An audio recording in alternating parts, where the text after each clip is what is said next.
Sisimulan ko po sa katagang maligayang kaarawan sa ating Diyos na makapangyarihan. Meron ho akong inihandang tula na dalangin ko po na sa bawat isa ay maging biyaya. Ako nga ho pala si Sis May, isa o bilang sa mga makatang hanggang ngayon ay nagpapagamit sa Kanya.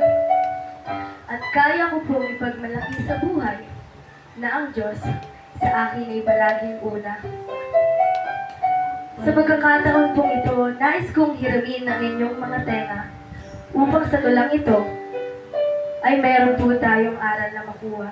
Sapagkat ang tulang ito ay pinamagatan ko pong Love in Action. Sa pagbigkas ng salitang love, kadalasan dito ginaganahan yung mga kabataan ngayon eh. Kasi para sa kanila, ang love ay umiikot lamang sa sariling kagustuhan. Yung may nakilala ka, akala mo siya na. Yung may nagustuhan ka, ipipilit kahit maling-mali na. Amen! Kasi kapatid, alam kong alam mo na ang love na tinutukoy ng Diyos sa tulang ito ay ang pag-ibig na matatagpuan mo kay Jesucristo at hindi sa mundong kinatatayuan mo. Sa mundo, pag umibig ka, kahit nagbigay ka pa ng samot-saring pagpapahalaga, kadalasan, nauuwi pa rin sa wala eh. Yung nagbigay ka ng pagsisikap, pero hindi nila nakikita. Di ba ang bigat? Yan ang mundo. Ipaparamdam na wala lang lahat ng pinaghirapan mo. Minsan pa nga, kahit na nag-effort ka na, hindi pa rin nila makikita. Yung tipong drain ka na, pero sa mata nila, nagmamalaki ka. Pero sa Panginoong Jesus, asahan mong kapatid na pag nag-effort ka, appreciated ka ng Ama. Katiting na pagpapahalaga, kaakibat nito ang samot-saring biyaya. Kasi kapatid, hindi tumitingin ang Diyos sa ginagawa mo dahil ang tunay na katanggap-tanggap sa Ama ay yung tamang puso at relasyon mo sa Kanya. Love in action, kapatid, hindi sa mundong ito, kundi sa Diyos na si Jesucristo. Manindigan kung saan hindi ka maaagaw sa daan na Kanyang inilaan. Yung kahit na maraming gawain sa mundo ang ipinapatang sa'yo, kaakibat pa nito ang bigat na nararamdaman mo, kapatid, paninindigan at ipakita mo kung gaano mo pinapahalagahan yung pag-ibig mo kay Kristo. Yung tipong kahit anong kabisihan mo, pag ang Diyos ang priority, asahan mong hindi ka niya ilalagay sa huli. On Matthew 6:33, "But seek ye first the kingdom of God and His righteousness, and all these things shall be added unto you."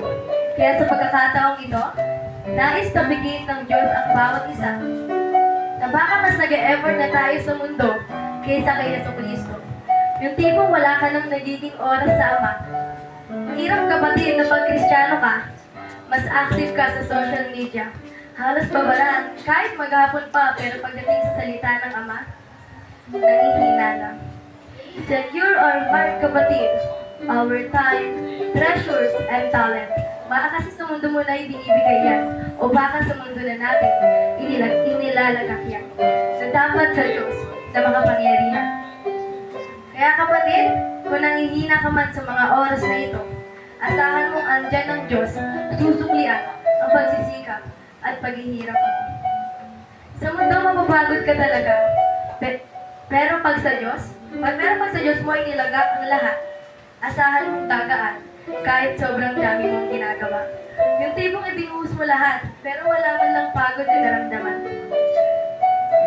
Yan ang pag-ibig ng Diyos, yung hindi ka mahihirapan. Basta tamang puso, asahan mong ang lahat ay gagaan. Love in action, through giving, offering your talent, treasures, and time.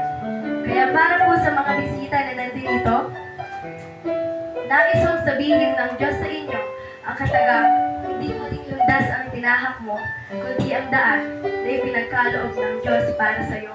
Tuloy lang, kapatid, dahil masaya ang Diyos para sa iyo. Kaya ang tulang ito ay tatapusin ko po sa wika ng Panginoon sa aklat ng unang buwan, Kapitulo 3, versikulo 11. Mumunti kong mga anak, huwag tayong magsig-ibig ng salita, hindi lamang, kundi ng gawa at katotohanan. Muli, siya lamang po ang tanging paksa ng tula na aking isinulat. To God be all the highest glory po.